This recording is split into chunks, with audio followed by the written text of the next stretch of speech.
Right, in the name of God, my name's Paul Williams, I'm a Muslim, and I've challenged Lizzie here, and Jay Smith is standing over there from Pfander Ministries to a debate today, because I feel that a number of things they've been saying, not just last week and the week before, but over the years, are inciting hatred towards Muslims, that they slander and demonize Muslims in this country by their words and by their actions.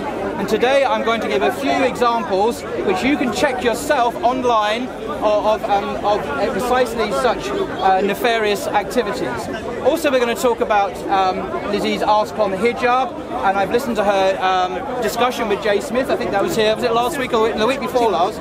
I watched that on YouTube carefully, and it's full of lies and slander against the distinguished companions of the Prophet, particularly Umar. And it also misrepresents how Muslims understand our faith in the round. So I'll just go ahead here. First and foremost, I want to mention there's not only Muslims who say this about Jay Smith and his organisation, Lizzie. Non-Muslims consider the Pfander Centre to be Islamophobic. Lizzie Schofield, is it Schofield or Schofield? Schofield. Beg your pardon. Lizzie Schofield, in a blog entitled Islamophobia versus Islamo-criticism in March, acknowledges this openly, and she admits her group has been barred from speaking at certain venues because their ministry is considered to be Islamophobic. And she says this, quoting her very words: "The term Islamophobia is chucked at us all the time by liberal Westerners as well as by Muslims. This taint has kept us from universities and other public forums and hindered many others from supporting our work." Justin Briley, who is Premier Christian Radio, by the way, I've issued an official challenge to debate Jay on Premier Christian Radio, and they've accepted this challenge. I'm waiting for Jay to let me know. He acknowledges that many non-Muslims consider their ministry to be extreme. Let me quote Justin Briley: "There are people out there," he said on the 12th of August last year, "Christians as well, who see you guys as kind of extreme." That's Justin Briley. To many of us Muslims here today, Jay Smith himself particularly sounds like a paranoid, self-radicalized cult leader. He's even gone so far, and I heard this myself a few weeks ago, from this very ladder, saying to Muslims that you are meant to kill me, Jay Smith, and kill all Christians. This is what Jay Smith claims. And he adds that this is what the Quran teaches in Surah 9:5, which is just silly rubbish, as any Muslim will tell you. Now, how can Jay Smith not be contributing to Islamophobia? He demonizes every Muslim as somebody to fear. This sets panic and fear in the wider population, which in turn is the ignition for hatred of Muslims. Now, at this point, I'd like to refer people to an article on my blog, Blogging Theology, Google Blogging Theology, entitled "Paul Williams and Lizzie Schofield Debate, a few possible discussion points." In there, you'll see videos of Jay Smith and others. In one video, James, as I've said, Jay already claims we must kill all Christians. In another video, he talks in crude racist stereotypes about Muslims. Go on my blog and see the video evidence. Jay Smith reviles people up via provocative video discussions such as, "Why do Europeans not want any more Muslims?" So much so that his viewers leave hate comments like this: "I want Europe to kick out all Muslims. We either clear them out now by repatriation, or we wait and then have to kill them ourselves in the streets." And that is timestamp 2.05. Jay Smith has some very famous and notorious racist friends. One of them, who he calls friends of ours, confronting Islam, his words, is the far-right politician Geert Wilders. Geert Wilders has encouraged his supporters to chant racist slogans against Moroccans and other Muslims, and he was recently found guilty in Holland of inciting discrimination over comments that were demeaning towards the Moroccan population. Geert Wilders wants to ban the Quran in Holland and has said he wants Muslims to leave Europe. This is a good friend of Jay Smith, and they do the same work, according to Jay Smith. And moving on to Lizzie, this is how she talks to Muslims. She said recently, "There is no sense in Islam that men have to exercise any self-control." So that many, many times. And we'll come to that in a moment on her discussion about the hijab. on another occasion, she rudely asks a Muslim man if he has more than one wife. Then she says a Muslim man should be embarrassed. Okay. I haven't finished, by the way, but I'll let you carry on. After you.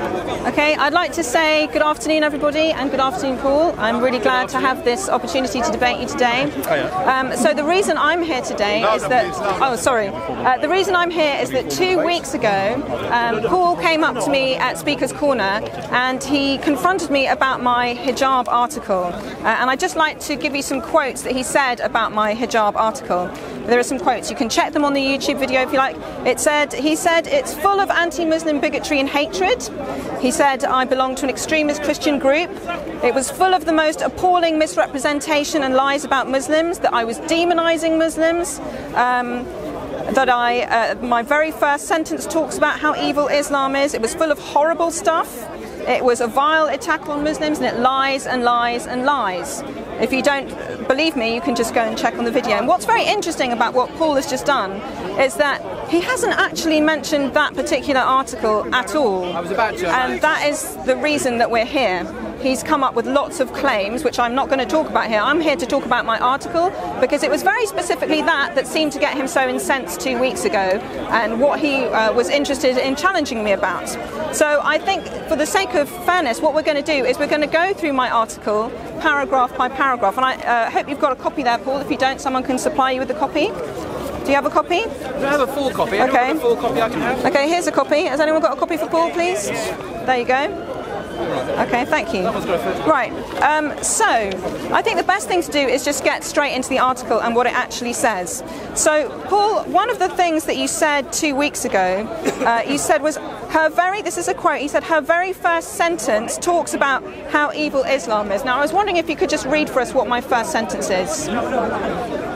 Actually, it's the third sentence, and I'll read it here. It's an outward reminder of female oppression by a religion that subjugates women in almost every area of life. Okay, it's the third, not the first. Okay. I was doing it from memory, and I got my memory wrong. Okay, thank you. It's my turn. Okay, but still, it's good to correct these things, isn't it? And it's a good reminder of the pitfalls we can fall into when we don't have the article in front of us. So actually, my first sentence was, what is International Women's Day all about? If you read my article, if you read the paragraph, I'm just going to stick with paragraph 1 here, you'll realise that actually the questions I'm asking about are actually questions to do with women, questions to do with female oppression, and questions to do with Nike. The real kind of object of my criticism, if you like, is Nike, and why Nike would choose to release a hijab on International Women's Day. Now, Paul, for the sake of fairness, I appreciate that you brought up that sentence there. This is probably, I can understand, this is the sentence you're probably most upset about. Let me read it again for the cameras. The sentence is this. What is the hijab all about? And I've put, it's an outward reminder of female oppression by religion that subjugates women in almost every area of life. Now, I appreciate for Muslims that is a strong sentence, isn't it? It's a strong claim to make. But I would like to back up that claim, and I don't want it to back it up on the opinion of Muslims, but I want to back it up on the scriptures. This is what we always do at Pfander. We go straight back to the scriptures and we ask what the scriptures say. And actually, I can find 7 areas in the Quran where women are subjugated. So, for example, in Surah 4, women are subjugated in marriage, in that men can have 4 wives, but men can have 4 wives, but a woman can only have 1 husband. They're also subjugated physically. This is in Surah 434, where she can be admonished and beaten if her husband suspects ill conduct on her part. She's subjugated sexually. We read about that in Surah 2, Ayah 223, where it says that a man can go to his wife to fulfill his sexual needs whenever he likes. We look at the example of Muhammad's wives. This is in Surah 33, Ayah 33. They're told to stay in their houses, so they're subjugated economically. They're also subjugated in inheritance. If we go to Surah 4, Ayah 11, we read that the male heir is entitled to twice as much inheritance as a female heir. And they're also subjugated legally. We see this in Surah 2, Ayah 282, where a woman's testimony in court is worth half that of a man. And then this is number 7. This is number 7. This is the one that disturbs me as a woman most of all. And it makes me feel for Muslim women, because effectively the Quran subjugates them in essence. It says in Surah 434, Allah has made men to excel women. Okay, I just want to contrast that briefly with Genesis 1, verse 27. God created man in his own image. In the image of God, he created them, male and female, he created them. So my question to Paul is, can you show me anything from the Quran that discredits the verses that I've given you, that discredits the status of women, where they're not subjugated? Please, can you answer that question for me? Okay. Just a point of information here. When I challenged them a couple of weeks ago, it wasn't just on this article, and you can see the video all over YouTube. It was about their general hatred towards Muslims and the way Muslims have been demonized in a way that you people are pouring oil on fire and contributing to increasing Islamophobia in Europe. And this was paralleled historically by the way the Nazis were increasingly demonized. So the Jews were increasingly demonized by the Nazis. I made that specific historical parallel. Now, in your now infamous article on the hijab, you asked, what is International Women's Day? To celebrate women and to bring to the world's attention wherever they are oppressed or treated unequally because of their gender. Surely, what is a hijab about, she claims? It's an outward reminder of female oppression, she claims, by a religion that subjugates women in almost every area of life. Now, before we look at the true function of the hijab, which we'll come to, we need to ask, are Christians being hypocritical here? Let's look at the New Testament references to women and their status. Remember, if Lizzie is not to be a hypocrite and operate blatant double standards, she must acknowledge that what the New Testament says about women and accept it as true and from God. So let's see how she deals with these passages. Let a woman learn in silence and submission. I permit no woman to teach or have authority over a man. She must keep silent, for Adam was formed first, then Eve. Adam was not deceived, but the woman was deceived and became a transgressor. Yet she will be saved through having babies, provided they continue in faith, love and holiness with modesty. 1 Timothy 2:11. So women are to be quiet and they'll be saved through having babies. That's according to the Apostle Paul. Another example, as in all the churches of the saints, women should be silent in the churches, for they are not permitted to speak. They should be subordinate, as the law also says. If there's anything they desire to know, let them ask their husbands at home, for it is shameful for women to speak in church. Shameful. That anyone who claims to be a prophet or have spiritual powers must recognize that what I'm writing to you is a commandment from the Lord. A commandment from the Lord. Anyone who does not recognize this is not to be recognized. This is 1 Corinthians chapter 14 verses 33 to 38. Let's continue. I want you to understand that Christ is the head of every man, and the husband is the head of his wife. And then he goes on and says, any woman who prays or prophesies with her head unveiled disgraces her husband. It's the one and the same thing as having her head shaved. And then it goes on, a man ought not to have his head veiled, because he is the image and reflection of God. But the woman is a reflection of man. The woman is not made in the image of God, according to Paul. Indeed, man was not made for the woman, but woman was made for the man.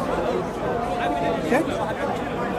And that was, it's 1 Corinthians chapter 11 verses 2 to 16. Remember, she believes in the Bible. She must believe this is from God, this is the word of the Lord. If she disagrees with this, then what does it say here? If she disagrees with this teaching, then she has no status at all. Finally, it says here, I want women to dress modestly, with decency and propriety, adorning themselves, not with elaborate hairstyles or gold or pearls or expensive clothes. This is 1 Timothy 2:9. Now compare this with Lizzie's stated view, and I apologise for the bad language she uses. She writes, shouldn't women be free to wear whatever the heck they like? Yes, she says. Yes, she says? Wow. Now, we can see now that Lizzie is a secularist, a liberal Westerner who ignores the teaching of the Bible that she claims to follow. These passages do not teach gender equality at all, but the subordination of women to men. Women must be silent. Women must be saved by having babies. Women are not made in the image of God, but the image of a man, whereas the husbands are made in the image of God. The husband is the head of the wife, and so on. So much for International Women's Day. It's clear that Lizzie's militant feminism and egalitarian views are not biblical at all. Her hatred of the hijab stems from a Western xenophobic dislike of Muslims and their clothes. I'm forced to conclude, sadly, that Lizzie is a hypocrite and operates blatant double standards. Many Christians who are honest about the Bible, unlike, sadly, J. Smith and Lizzie, argue that unlike the misogynist Paul, Jesus believed in gender equality and good treatment of women. 5 seconds. But the Gospels sometimes tell a different story. Okay. And I'll have to leave that to my next example. Okay, thank you so much, Paul. I would just like to remind you, if I may, that I finished my last statement with some questions to you, because as a Muslim, I'd have thought that my criticisms that I come from the Quran, I thought you would actually answer them from the Quran. What I said to you was, please don't interrupt me, thank you.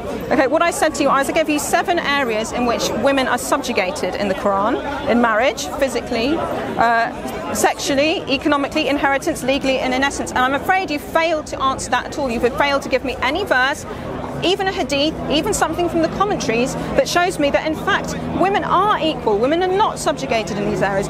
Allah does actually love and has created women as equals to men. You have failed to answer that altogether, and you've gone straight into the Bible. But actually today, I'm not here to have a conversation about what the Bible says about this. I'm here to have a conversation about what my article says about this, because this is exactly what you came and attacked 2 weeks ago. So if it's okay with you, I would like to continue going through my article and what I actually say. Now, I believe you said in your last statement that I hate Muslims and I hate the way they dress. Well, if that's okay with you, I would just like to read my second paragraph, okay, and see if that chimes with what you just said, okay? This is my second paragraph. There are 2 narratives around the hijab. The first is that of the Western Muslima, which says, I like wearing the veil. It's my way of expressing my faith. No one forces me to do it, it's my choice. And because running and swimming is awkward with a hijab, when companies produce Muslim-friendly sportswear, making it easier for these women to exercise, this improves their choices. This is a good thing. Okay? So I'm actually upholding the rights of women who want to wear the hijab to wear it. So my question is, do you think women should have the freedom of choice to wear what they want? Yes or no? And do you think the statement that I just made, the paragraph that I just read out, chimes with what you said 2 weeks ago, which is this article specifically was full of lies, misrepresentation about Muslims, anti-Muslim bigotry and hatred? Can you spot any of those things in this second paragraph why I actually defend Muslim women's right to wear the hijab? You can carry on. No, you've got 2.5 minutes. Okay, really, that's fine. That's fine. All right, then I'll go on to the next one.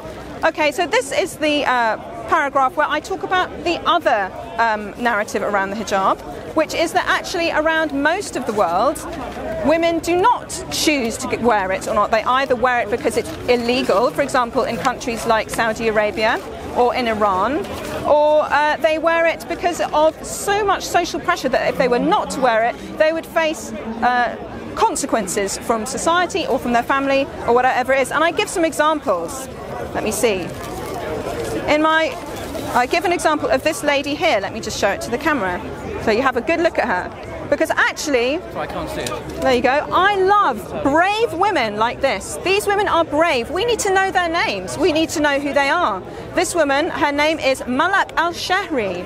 And in December 2016, she removed her hijab, okay, and she walked around the streets of Riyadh. And now she's been arrested. Now she faces lashes as punishment. Now on Twitter, people are calling for her to be executed.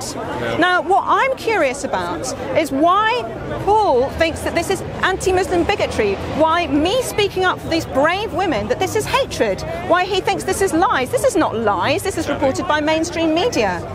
Why am I speaking up for them? And actually it's a good question, Paul. Why are Muslim men not speaking up for the rights of women like this? Why is it up to me to have to do that? Okay?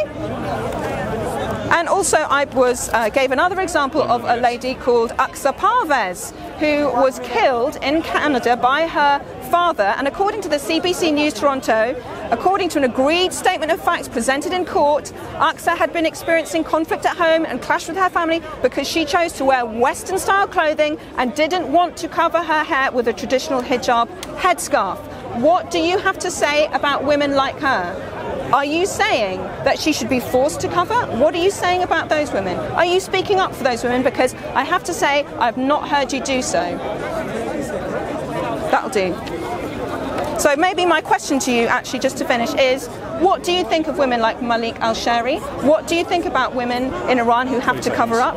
What do you think about those? And are you prepared to speak up for them and defend their right to wear whatever they like? Yeah, that's fair enough. Oh, right, okay, so just to continue where I was before, I just want to stress that Lizzie is a member of the Pfander Ministries. It's a Christian organisation that targets Muslims specifically with the gospel, with Christianity. Notice that she ignores Christianity. All she wants to do is use secular, liberal, Western values to attack Islam. Because I've quoted numerous passages from her New Testament, and she will not touch them. She will throw the Bible under a bus in her lust to attack Muslims and Islam. So let that be noted. So I'll continue just for completion's sake. People say, many Christians who are honest about the Bible will argue that unlike the misogynist Paul, the woman-hater Paul, Jesus believed in gender equality and good treatment of women. But the Gospels sometimes tell a different story. In the Matthew chapter 15, a Gentile woman in much need comes to Jesus, and you can read this yourself, verses 21 to 28. Jesus not only turns his back on her, when she pesters him further, he calls her a dog, which is a racist term of abuse, like the N-word today. I'm not proud to say this, but it's in the Bible. He calls her a dog, and he tells her, I've only been sent to the lost sheep of the house of Israel. He's not interested in her. So this idea that Jesus somehow is exempt from the nasty passages in Paul, I'm afraid doesn't hold water either. Now let's come to some of the Quranic passages, verses that you mentioned. Let me repeat, first of all, what 1 Corinthians says about women being not made in the image of God. It says this: man was not made from a woman, but woman. Sorry, go back further. For a man ought not have his head veiled, since he is the image and reflection of God. But a woman is the reflection of a man. Compare this in the teaching of Islam. There's a Bukhari hadith that says that men and women are made in the image and likeness of God. If you don't believe this, Google it now. Bukhari hadith, men and women made in the image of God, and you'll see it there. Well-known hadith. So the Bukhari hadith is considerably more advanced in terms of a women's social standing than the New Testament itself. Coming to the other verses, just in random order, I'm trying to remember what you're saying. It is true the Quran says that a woman's inheritance, a married woman's inheritance, is half that of man. But you've got to understand the context here. We're not talking about a Western secular liberal context in 2017. We're talking about an Islamic context where the man is the breadwinner of the family and has responsibility for providing for his family and anyone else attached to that family. He gets a higher percentage of the inheritance because he has greater financial responsibilities. The woman, of course, has a dowry when she got married. That dowry is in Sharia untouchable by the husband. She gets to keep her dowry, the man cannot touch it. So there is a functional, responsible reason why there is this difference, given the nature of the roles that women and men play in an Islamic context. The woman's primary role, if you like, is as mother, as a carer of the home. She brings up her children.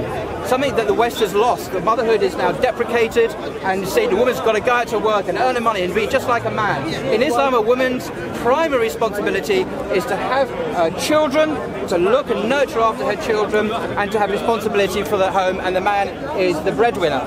So this is the context. Let's look at the other verse in 434, where after a series of events, a man can, quote unquote, hit or strike his wife.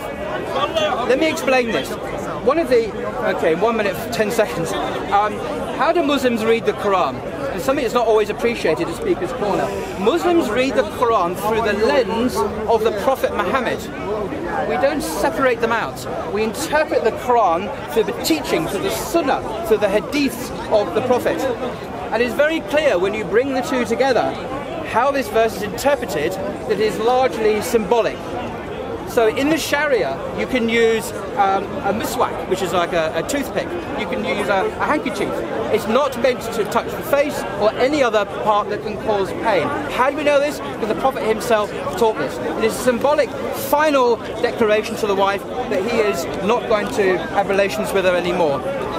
You've got to take these verses in their complete context. What were the other verses you mentioned?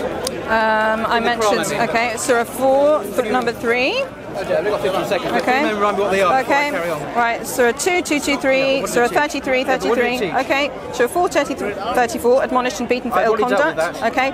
Surah 2, 2, 2, 3, where a husband can go to his wife whenever he needs to have his sexual. Your wife is a till for you. Was it 2? What? Sorry. What's the? Right, 223. 223. Have you finished? Can I start? 10 seconds. Okay. Right. 223. Okay. Right. Okay. Sorry. Apologise. Right. Is it my turn? Okay. Thank you very much, Paul. So notice again what Paul has done and what he has not done. Okay. Paul has again talked at great length about different Bible verses to do with women. Now let me just remind you of why we're here today. We're here today because he had a huge problem with my article being full of lies, anti-Muslim bigotry, hatred and misrepresentation. And so far he's not answered any of my question. He's failed to point out at any point where what I've said has been hatred, misrepresentation, anti-Muslim bigotry, or anything like that. He hasn't actually pointed to anything in that which I haven't been able to answer.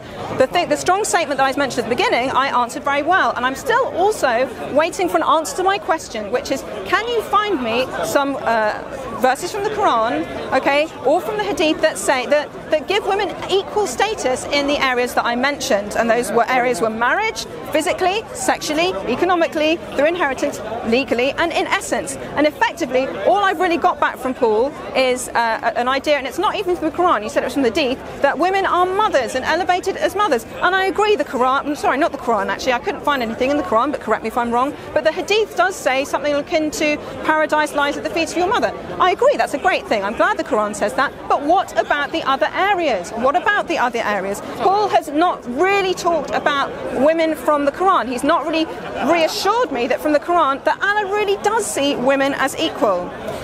So I'm really be interested to have a little bit more unpacking from you, a little bit more exegesis from you, Paul, about the Quran, how you can maybe reassure me and reassure Muslim women everywhere that actually Allah does see them as equal, okay? Now, you did talk a lot about the Bible. Now, it's interesting that because if you go on in my article, this is paragraph 4, you'll see that I too talk about the Bible because I want to be fair. I just don't want to say, okay, the Quran, this, and this. I also want to compare what it says to my own scriptures. So I've gone into some of the things that you mentioned there. But again, your charge 2 weeks ago is this lies, hate, misrepresentation, anti-Muslim bigotry? Am I demonizing Muslims? Well, here's a question. How can I, in an article, demonize Muslims in this paragraph when I actually don't talk about Muslims at all? What I'm talking about is the Bible, okay? So just please help me understand that, help me answer that question. And also, again, I just come back to you, if there's something that you can bring me from the Quran or from the Hadith that says in Islam that men and women are equal, they have equal status across the board, because Islam is your faith, this is the kind of thing that you should be defending. So also, if we go into my next paragraph, and again I think this is the bit that you really didn't like, this was in paragraph 5 of my article. I do exegete your text, and I go to this particular surah. This surah is surah 33:59, and I will read it to you if I may, okay? It's this.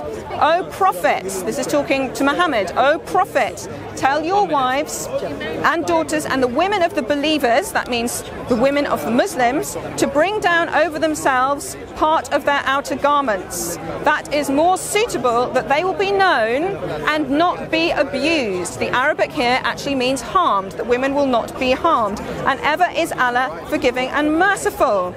And the point I make here, again, this is based on what the Quran says. It's not based on anyone's opinion. This is what the Quran says, okay? That this kind of covering is more than symbolism. It is for protection. That Allah is commanding women to wear a hijab in order to protect themselves from sexual harassment, okay? So what I'm asking now is, what does that say about the character of Allah, that he wants women to cover up for their own protection, okay? But maybe I have been unfair. Maybe I have been guilty of cherry-picking verses. I don't want to be cherry-picking verses. But maybe if there is a better verse about the hijab, maybe Paul can bring me a better verse than Surah 33:59, where it says maybe that the reason women are supposed to cover up is not about the abuse, that it's for a better reason. Maybe that's something you can give me, and that's something that you can unpack for me. That's all. Okay, it's okay. Okay, that's fine. I don't need any more time. I've made my point. See this guy here. He doesn't look like. Do you want to go to Surah 22? Okay. Okay. Okay. Well, I'm looking to take your time. Okay, that's fine. Okay. I just want to disagree with you on something quite. That's okay. I've stopped. I give him some time. Just something I wanted to stress. I came here today. I'd emailed both Lizzie during the week. I had emailed them, you're shaking your head, and Jay Smith, asking them to talk about the terms of this debate. How many minutes we'd have in the subject and so on. They both refused to contact me back, and the first time I'd spoken to about it was about half an hour ago. So the terms that I proposed was that we would talk about the broad problem, the way Pfander Ministries speaks hate speech and lies and demonises Muslims. He had reference to this as well, but that wasn't. Can I break in here? No. He's vilifying me. It's yes, my name he's using. Let me speak up. No. We talked to you a week ago, You and we can't. said it was on this debate, it's on this topic, and this you topic can't alone. exactly. You can't So if you want to lie about it on camera, remember you're on camera, Yeah. you are now lying. No, I'm because not. last week you were right here, we have it on camera, that this debate was only going to be on this article. There we go. You're gonna don't vilify me in front of the cameras. Let me have my stop the clock. Start the clock again.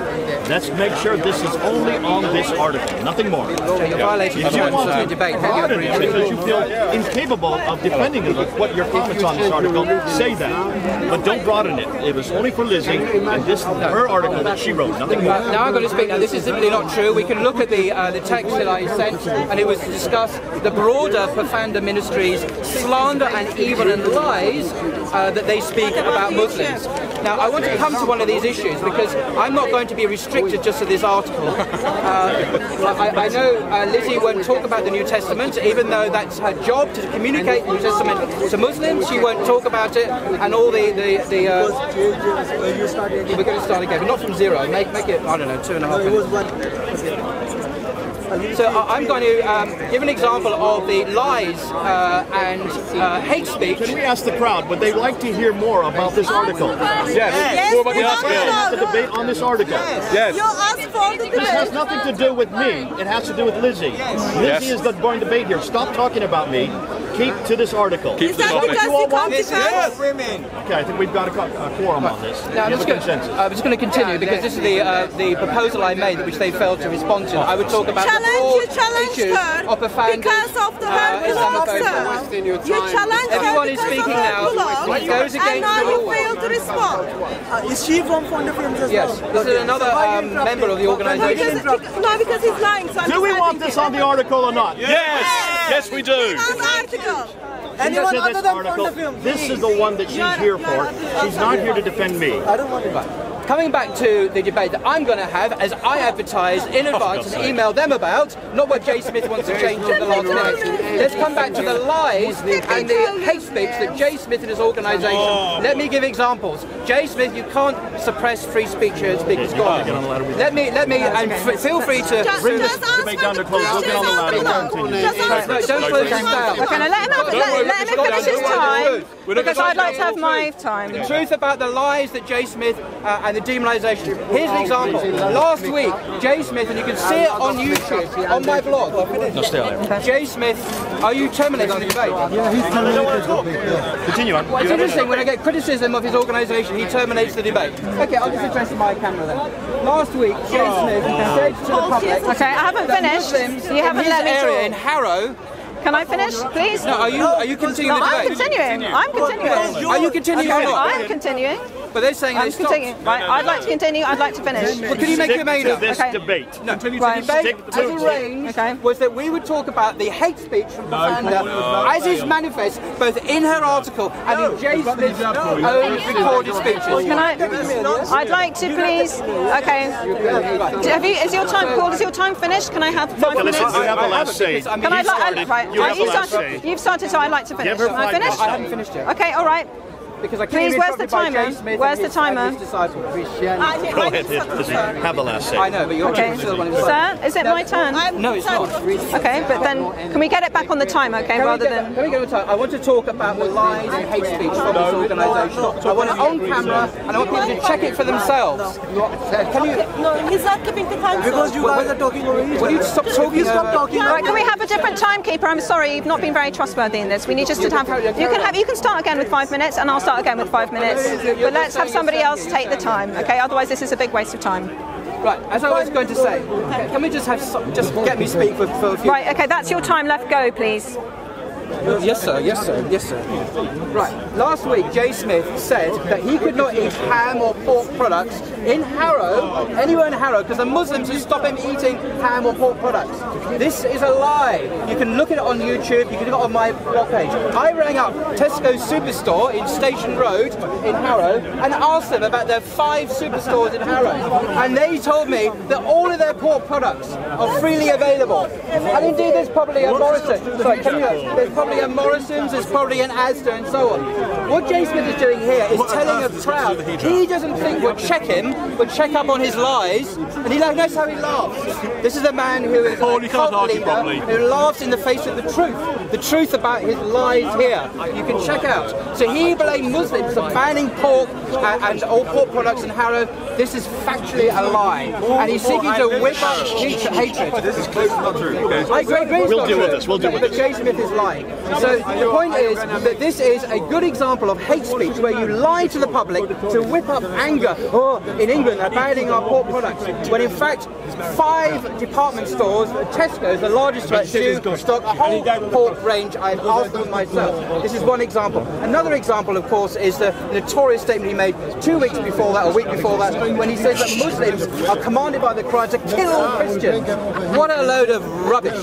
This man is discredited as any semblance to the truth. The Quran says there's freedom of religion, there's no compulsion in religion, and we know from the early centuries of the Caliphate that Christians were given their rights, as were Jews and others, to worship God freely. It was the Christians that suppressed Jews and suppressed Muslims. So this is all distorted, cult-like demagoguery and should be rejected by all decent people. Thank you. Okay. Thank you. This is the last 5 minutes now. He started with the first 5 minutes. You end with the last 5 minutes. We will close it now after this. Why are you Okay? dictating to this? You are for women rights. Are you scared? This for you. I'm very scared. Yes, Jay, I'm scared. Testify to this. Why are you controlling her, Jay? Notice how Jay controls her. He controls her and says, this will be your last 5 minutes. Right, can I start, please? Do you want to continue this? Okay. No, we've heard enough. Why does Jay Smith control She said yes. We're going to continue these attacks against people. Can I talk? Can I talk? Run this Right, one okay. down. Right, thank you so much for coming. I'm really sorry if what you wanted to hear today was a debate, because I'm afraid we didn't get much of a debate, because actually Paul didn't answer my questions that I put again and again and again. It was pretty clear that he didn't even really read my article. So I'm sorry about that you got a lot of kind of Paul's monologue. He's obviously very unhappy about a lot of stuff, but what he wasn't really addressing today was was my article. So actually, what I think you should do, Paul, really is apologise for all the stuff you said about my article that you've not been able to prove at all was true of it. There's no lies in it, there's no misrepresentation in it, there's no hate, and there's no anti-Muslim bigotry. So please, can you apologise to me personally, because that was quite an unfair thing to do, and also can you apologise to everybody on YouTube for doing that, when it was based on basically no research, no information, no background, no reading, no nothing. Okay, please apologise. Not prepared to apologise? Okay, so let me just say what I think made Paul really cross about the article is that I went back to the Quran. I said, what does the Quran say? And I think actually Paul's reaction that he had 2 weeks ago is because he was absolutely desperate that there shouldn't be any public scrutiny of what the Quran says, what Islam actually teaches. That it's actually easier to say how hateful we are, that we're like Nazis, that we're bigots, that's easier, that somehow will scare us off into not looking about what these verses actually say. So please don't, you cannot hide that debate any longer, Paul. The Quran is out there. We need to be looking at it. We need to be asking what it is that it actually says. And so what I want to say is actually, because you have publicly criticised what I've written, I want to ask you a few questions, bring to your attention some of the things that you've written. Paul does have a blog. It's called Blogging Theology. Please go and look it up. Thanks for the advertising. Okay? Now, please visit it. So I looked at his blog, okay, and out of the 52, I only got down to the first 52 posts.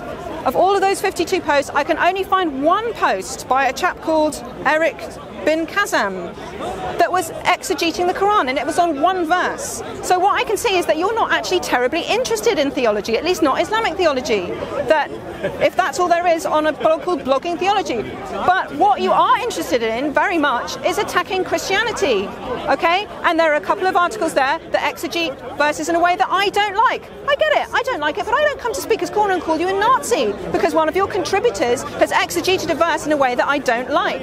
And another thing that you do a lot of is you make very, very personal attacks on Christians, like me, like Jay, like Jonathan McClatchy, when some article went up about his birthday, which is all just a little bit silly, okay? And the point is that I just don't think you're very serious about this, okay? So please, if we're going to talk about this, let's talk about it in a serious way where we seriously examine the scriptures, and let's do it freely because we can. Thank you, that's all I have to say.